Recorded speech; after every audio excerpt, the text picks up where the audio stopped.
encore dans la sourate 66, verset 8, que l'homme doit se repentir d'un repentir sincère. Il se peut que Allah subhanahu wa ta'ala puisse encore te pardonner tes péchés. Mais pourquoi il se peut? Pourquoi peut-être? Le prophète de l'islam, le premier guide musulman, Mohammed, lui-même, la question lui a été posée dans le Coran clairement. Il dit, Mohammed, et toi-même ton salut? Il a clairement répondu dans la sourate 46, verset 9. Il dit dans cette sourate clairement, je ne suis pas une innovation parmi les messagers. Je ne sais pas ce que Dieu fera de moi et de ceux qui sont en train de me suivre. Je ne fais que suivre ce qui m'est révélé. Je ne suis qu'un avertisseur clair. Et il ne s'est pas arrêté là. Dans le livre Hadith Bukhari, il a été clair à sa fille. Il a dit à sa fille Fatim, il dit, Fatim, tu peux te réjouir de tous mes biens, mais sache que je ne peux pas te sauver du jugement d'Allah. Un tel guide qui a une position incertaine de son salut et qui offre encore des peut-être, s'il se peut. Mais non, c'est pas parce que le père, la mère, la famille, la région est comme ça que moi je dois forcément y aller. Si je découvre que ça ne mène pas à Dieu, bon, j'ai le plein droit, car je ne suis ni juif ni arabe, je l'ai dit dans mon témoignage. Nous sommes des Africains ivoiriens, le Coran et la Bible sont là, c'est à nous de scruter et de voir où se trouve la vérité. Donc voici un premier point. Bismillahirrahmanirrahim. Allahumma salli ala Muhammadin wa ali Muhammad. Assalamu alaikum wa rahmatullahi wa barakatuhu. Notre frère continue toujours en disant que l'islam ne garantit pas ce qu'on appelle le salut et qu'il n'y a pas de certitude que les musulmans iront au paradis. Et donc il donne d'abord le repentir. Il commence par dire que Allah dit de se repentir, mais il dit peut-être va-t-il accepter votre repentir, que ce peut-être-là, pour lui, ça ne garantit pas un peu le salut. Après, il attaque même que même le prophète ne connaît pas qu'est-ce qu'on fera de lui et que voilà, un guide qui ne connaît pas où il va aller, ni sa communauté, pourquoi suivre-t-il le guide? Subhanallah, on y viendra étape par étape pour le prouver qu'il n'a encore rien compris de ce verset. Le repentir dans le Saint-Coran, Allah a été très clair. Surat 42, verset 25, Allah dit wa huwa alladhi yaqbalu at-tawbata an ibadihi wa ya'fu an as-sayyi'at wa ya'lam ma taf'alun. Il n'y a pas plus clair que ça. Allah dit wa huwa alladhi, c'est lui qui est Dieu, yaqbalu at-tawba, qui accepte votre repentir. Il accepte le repentir. Wa ya'an ibadihi, de la part de ses serviteurs qui se repentissent. Wa ya'fu an as-sayyi'at, et Dieu pardonne à tous les péchés. Ça c'est Dieu qui parle. Monsieur Traoré n'a pas vu ce verset peut-être. Et un autre verset, soit Nisa, de verset 17 au verset 18, Allah fixe des conditions pour le repentir. Il dit ceux qui doivent se repentir sont les gens qui ont commis le péché par inadvertance et qui maintenant se repentissent de façon sincère. C'est de cette sincérité que M. Traoré parle. Dieu dit que si celui qui se repentit de façon sincère et qui remplit les conditions qui sont là et qui n'a pas laissé jusqu'à ce que la mort, il voit la mort pour dire maintenant je me suis repenti, soit 4 verset 18, Allah dit qu'il va accepter leur repentir. Donc ici, qu'est-ce qu'il faut comprendre? Le si qui est là n'est pas du côté de Dieu, mais de toi le serviteur. Dieu dit si tu remplis les conditions de repentir, tu te repentis d'un repentir sincère, tu te repentis au moment où il faut se repentir, pas quand il sera trop tard. Allah dit qu'il accepte le repentir de tous ses serviteurs et surtout qu'il pardonne à tous les péchés. Et il n'y a pas plus éloquent que le verset suivant, soit Az-Zumar, soit le 39, verset 53. Dieu dit, Qul, Muhammad dit, Ya ibadiyalladhina asrafu ala anfusihim. Là, il ne parle même pas des simples pécheurs. Il dit, dis à mes serviteurs qui ont exagéré dans le péché.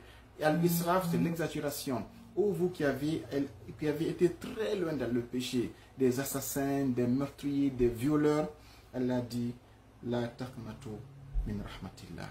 Ne désespérez jamais de la miséricorde d'Allah subhanahu wa ta'ala. Il dit quoi? Inna Allah yaghfiru dhunuba jami'an. Allah pardonne aux péchés, mais toutes les catégories. Jami'an, c'est tous les péchés. Innahu huwa al-ghafurur rahim, car c'est lui qui est le pardonneur et le miséricordieux. Il y a plus clair que ça, monsieur Traoré. Arrêtez de prendre des versets, les morceler, les partialiser et puis venir dire n'importe quoi au public. Allah dit, ô vous mes serviteurs qui avez été très loin dans les péchés, ne dites pas non, je suis irrécupérable, je suis foutu, ça fait 50 ans je fais ça, je vole, je tue. Allah dit, ne désespère jamais Jamais. La taqnatu min rahmati. Allah même condamne le désespoir. Il dit, il n'y a pas pire péché qu'une personne dise non, je suis foutu, je suis irrécupérable. Allah dit, c'est le pire des péchés qui est là. Surat 39, verset 53. Donc, le repentir, mettons ça de côté. Il attaque le prophète sallallahu alayhi wa sallam en disant que le prophète sallallahu alayhi wa sallam dit, quand on lui a posé la question, quel est ton sort? Une question qui n'a jamais été posée au prophète Mohammed. Le verset qu'il a lu, quand il dit, je ne sais pas ce qui sera fait de moi ni de vous, n'était pas une réponse face à des musulmans, c'était avec les mouchirkines de la Mecque. Le monsieur est en train de prendre les versets qui ont été révélés à la Mecque, les rapporter à Médine et puis transformer leur sens. On va replacer le verset dans son contexte et vous allez voir qu'il n'y a rien concernant le salut et il n'y a rien d'inquiétant dans ces versets. Ces versets parlent de la souveraineté d'Allah subhanahu wa ta'ala et Jésus-Christ en a fait de même comme tous les prophètes. Quand les prophètes viennent nouvellement envers leur communauté, ils sont les seuls qui sont croyants et les gens les prennent comme des dieux. Là, les prophètes, leur premier devoir, c'est de dire que non, ne nous placez pas au niveau de Dieu. Il y a un Dieu qui nous a envoyés, qui sait le futur, qui connaît l'invisible et qui connaît qui ira au paradis, qui n'ira pas au paradis. Nous sommes que des humains comme vous. Ça, c'est la première étape. Et après, Dieu maintenant dit, j'ai délégué cette connaissance que j'avais du futur et de ceux qui vont aller au paradis à mes prophètes qui sont mes ambassadeurs. Maintenant, ils vont vous expliquer et c'est cela qui s'est passé ici. Mais le monsieur prend seulement les premiers versets et puis il va dire non, le prophète ne connaît pas l'avenir, il ne connaît pas ce qui sera fait de lui. Allons dans la Bible, on va voir que Jésus-Christ a dit la même chose avant de lever l'équivoque dans la vidéo prochaine. Dans Matthieu, au chapitre 20, du verset 20 au verset 23, on dit qu'il y a une maman qui est venue voir Jésus-Christ. Elle s'approcha de Jésus-Christ avec ses deux fils et se prosterna pour lui faire une demande. Verset 21, il lui dit, que veux-tu? Ordonne-lui, dit-elle, que mes deux fils que voici soient assis dans ton royaume, l'un à ta droite et l'autre à ta gauche. Il y a une femme qui est venue voir Jésus-Christ dans la Bible et il dit, Jésus, je voudrais que mes deux fils-là, que tu les places à tes côtés dans ton royaume, autrement dit au paradis. Qu'est-ce que Jésus-Christ va leur dire? Ça, c'est le Matthieu 20 au verset 23. Et il leur répondit, il est vrai que vous boirez ma coupe, mais pour ceux qui est d'être assis à ma droite et à ma gauche, cela ne dépend pas de moi. Jésus-Christ dit, vous allez faire ce que vous allez faire dans votre vie ici, faire ce que je vous ai dit, mais quant à être avec moi au paradis, ça ne dépend pas de moi. Et il continue en disant que cela ne dépend pas de moi et ne sera donné qu'à ceux à qui mon Père l'a réservé. C'est Dieu qui va réserver ceux qui vont aller au paradis. Et ça, c'est dans Matthieu 20, chapitre 23.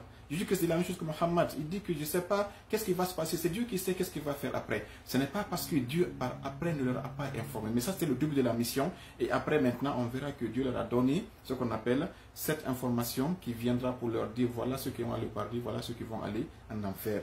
Et on va essayer d'aller plus loin encore. Dans le Saint-Coran, il y a des étapes qui sont données.